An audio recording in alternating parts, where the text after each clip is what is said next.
بسم اللہ الرحمن الرحیم۔ السلام علیکم۔ آج 15 نومبر بروز بدھ ہم بات کریں گے دو اہم ایشوز کے حوالے سے۔ پاکستان تحریک انصاف کے چیئرمین عمران خان کی سائفر کیس ہے، اس میں نہ صرف ٹرائل روکنے کی عدالت کی جانب سے فیصلہ سامنے آیا ہے، بلکہ تحریری فیصلہ میں اب تک کی ساری کارروائی پر بھی سنگین سوالات اٹھائے گئے ہیں، اور یہ ساری کی ساری جو کارروائی ہے وہ ختم ہونے جا رہی ہے، اور باقاعدہ طور پر عدالت نے اپنے تحریری فیصلہ میں اس کا مائنڈ اپنا ڈسکلوز کر دیا ہے۔ دوسری جانب عمران خان کے خلاف جو القادر ٹرسٹ کیس ہے، 190 ملین پاؤنڈ اسکینڈل کیس، اس میں بھی تحریری فیصلہ جاری کر دیا ہے جسمانی ریمانڈ سے متعلق، اور اس میں بھی ایک ٹیکنیکل چیز سامنے آئی ہے۔ اس آرڈر کی تفصیلات بھی میں آپ کے ساتھ شیئر کروں گا۔ سب سے پہلے تو میں آپ کو بتاتا چلوں کہ پاکستان تحریک انصاف کے چیئرمین عمران خان کی اہلیہ بشریٰ بیگم کے خلاف جو توشہ خانہ اور 190 ملین پاؤنڈ اسکینڈل کیس میں عبوری ضمانتوں کی درخواستوں پر سماعت ہوئی، جج محمد بشیر نے سماعت کی۔ بشریٰ بی بی کی جانب سے آج جو سینئر کونسل ہیں وہ پیش نہ ہو سکے۔ نیب کی جانب سے اسپیشل پروسیکیوٹر عرفان بھولا، پروسیکیوٹر سہیل عارف، تفتیشی افسر میاں عمر اور محسن ہارون عدالت میں پیش ہوئے۔ چونکہ پوری نیب کو اس وقت صرف ایک عمران خان یا ان کے اہل خانہ کے خلاف لگایا ہوا ہے، باقی تو نواز شریف اور بقیہ جتنے مقدمات تھے، نہ جعلی اکاؤنٹس کیسز آگے بڑھ رہے ہیں زرداری کے خلاف، نہ ہی نواز شریف اور ان کے خلاف مقدمات کو آگے بڑھایا جا رہا ہے، لیکن صرف جو کارروائی ہے وہ عمران خان کے خلاف ہے، اور اس لیے تمام سینئر پروسیکیوٹرز بھی، پوری جو نیب کی تفتیشی ٹیم ہے وہ عدالتوں میں موجود ہوتی ہے، عمران خان کی درخواست ہو یا عمران خان کا کیس ہو یا بشریٰ بیگم کا۔ عدالت نے پروسیکیوٹر سے استفسار کیا کہ کہاں ہیں بشریٰ بی بی کے وکلاء، جن پر ان کا کہنا تھا کہ معلوم نہیں اس کیس میں سردار لطیف کھوسہ صاحب وکیل ہیں۔ عدالت نے مکالمہ کرتے ہوا کہا کہ کوئی آیا نہیں ہے تو سماعت پھر جمعہ کو رکھ لیں، چونکہ جمعہ کو عمران خان کی جیل میں بھی اس نیب کیس میں سماعت ہے۔ عدالت نے کیس کی سماعت 17 نومبر تک ملتوی کر دی۔ 190 ملین پاؤنڈ اور توشہ خانہ کیسز بشریٰ بی بی کی عبوری ضمانتوں میں 17 نومبر تک توسیع کر دی گئی ہے، اور عدالت کی جانب سے یہ ریلیف دیا گیا ہے، 2 دن کی مزید عبوری ضمانت میں توسیع کی گئی ہے۔ اب آ جاتے ہیں ہم جو آنریبل جج ہیں محمد بشیر صاحب، ان کی جانب سے جو تحریری فیصلہ جاری کیا گیا ہے عمران خان کا جسمانی ریمانڈ سے متعلق۔ انہوں نے کہا کہ ہمارے پاس جب عمران خان کو گرفتار کیا گیا، یہ چیز تو عدالت کو دیکھنی چاہیے تھی جب وہ وارنٹ گرفتاری جاری کر رہی تھی، کہ ان کو جب پتہ تھا کہ یہ معاملہ وارنٹ گرفتاری کا، جس کیس میں ہم وارنٹ گرفتاری جاری کر رہے ہیں اس میں عبوری ضمانتوں کا جو ہمارا فیصلہ ہے وہ امپیونڈ ہے، اور وہ چیلنج ہو چکا ہے اسلام آباد ہائی کورٹ میں، اور وہاں پر پینڈنگ ہے، تو عدالت کو وارنٹ گرفتاری جاری نہیں کرنے چاہیے تھے۔ اب جب وہ وارنٹ گرفتاری جاری کر دیے اور جسمانی ریمانڈ کی درخواست پر سماعت ہوئی، تو پاکستان تحریک انصاف کے وکلاء نے جو نیب حکام کی بدنیتی ہے وہ جب رکھی جج محمد بشیر کے سامنے، تو جج صاحب نے کہا کہ چونکہ petition of dismissal of pre arrest bail application for non prosecution has been impugned سے مراد چیلنج ہو چکی ہے، وہ ہائر فورم پر چیلنج ہے، چونکہ عبوری ضمانتوں کی جو نان پروسیکیوشن عدم پیروی خارج ہوئی تھیں، اس فیصلے کے خلاف عمران خان کی درخواستیں اسلام آباد ہائی کورٹ میں پینڈنگ ہے، therefore application submitted for physical remand میں بی کیپٹ پینڈنگ۔ تو انہوں نے کہا کہ جو جسمانی ریمانڈ کی درخواست ہے، چونکہ اسلام آباد ہائی کورٹ میں عبوری ضمانتوں کی بحالی کا فیصلہ عدالت میں چیلنج ہے اور عدالت نے اس کے اوپر فیصلہ کرنا ہے، تو اس وجہ سے جو جسمانی ریمانڈ ہے، جسمانی ریمانڈ کی حد تک عدالت درخواستوں کو پینڈنگ رکھتی ہے۔ میری ناقص عقل کے مطابق میں یہ سمجھا ہوں جج محمد بشیر کے فیصلہ سے کہ عمران خان ابھی تک گرفتار نہیں ہیں۔ عمران خان ابھی تک صرف ان کو تفتیش کی اجازت ملی ہے، اور وہ گرفتاری نہ بھی ہوتی تو تفتیش تو مختلف پولیس تھانوں کی پولیس جاتی ہے اور وہ شامل تفتیش کرتی ہے۔ عدالت نے ابھی جسمانی ریمانڈ کو نہیں چھیڑا، اس وجہ سے نہیں چھیڑا کہ عدالت نے کہا کہ ابھی اسلام آباد ہائی کورٹ نے ڈیسائیڈ کرنا ہے۔ اگر اسلام آباد ہائی کورٹ عبوری ضمانتیں ہی بحال کر دے تو پھر یہ ریمانڈ اور یہ سارا کچھ ختم ہو جائے گا، اس وجہ سے اسلام آباد ہائی کورٹ نے کہا therefore application submitted for physical remand میں be kept pending, however accused may be interrogated by the investigating officers in judicial lock up، کہ وہ جوڈیشل لاک اپ میں جیل میں ہی ان سے تفتیش کر سکتے ہیں۔ in view of the above situation investigating officer میاں عمر ندیم اور عاصم منیر کیس آفیسر جو کیس کا تفتیشی ہے اینڈ پروسیکیوٹرز آر الاؤڈ، کہ ان کو الاؤ کیا جاتا ہے اور ان کو اجازت دی جاتی ہے are allowed to interrogate the accused for 3 days in jail premises, کہ جو انٹروگیٹ کیا جائے، تفتیش کی جائے جیل کے احاطے میں ہی عمران خان سے، جس میں 2 افسران ہیں، عمر ندیم اور عاصم منیر، اور اس کے علاوہ جو سرکاری وکلاء ہیں ان کو الاؤ کیا جاتا ہے۔ Therefore both the party shall be heard again and the application submitted for physical remand is being considered as pending. جو جسمانی ریمانڈ کی درخواست ہے یہ خارج نہیں ہے، یہ زیر التوا ہے، اور دوبارہ دونوں فریقین کو سنا جائے گا اور اس کے بعد ان کو ڈیسائیڈ کیا جائے گا۔ اب اس سے ایک نکتہ تو میں نے آپ کے سامنے رکھا کہ عدالت کی جانب سے، یہ میرے خیال میں پہلی عدالت ہے جس نے عامر فاروق صاحب کے فیصلے کا یا ان کے پاس کسی کیس کی پینڈنسی کا حیا کیا ہے، چونکہ ہم نے دیکھا کہ ہمارے ہاں بڑی بدقسمتی ہے کہ عدالتیں حیا نہیں کرتیں، اور عدالتیں سپریم کورٹ میں بھی معاملہ پینڈنگ ہو تو جو نیچے سب آرڈینیٹ عدالت ہے ماتحت عدلیہ، وہ فیصلے سنا دیتی ہیں، جیسا توشہ خانہ میں ہوتا رہا۔ لیکن جج محمد بشیر صاحب نے اسلام آباد ہائی کورٹ میں زیر التوا کیس کا حیا کیا۔ انہوں نے کہا کہ جو جسمانی ریمانڈ کی درخواستیں ان کو میں پینڈنگ رکھتا ہوں، اور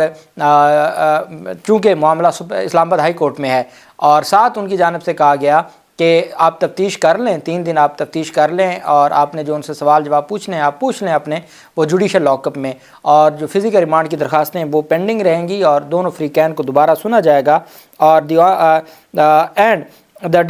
آگے کہا گیا thereafter both the parties shall be heard again and the application submitted for physical remand is being considered as pending and the decision of the Honorable Islamabad High Court Islamabad is awaited، اور اس کا انتظار کیا جائے گا، اسلام آباد high court کے فیصلے کا انتظار کیا جائے گا۔ اور اب 17/11/2023 کو جو ہے وہ 11 بجے تک کیس کو درخواستوں کو ایڈجرن کیا جاتا ہے، جو جسمانی ریمانڈ کی درخواستیں ان کو التوا میں رکھا جاتا ہے۔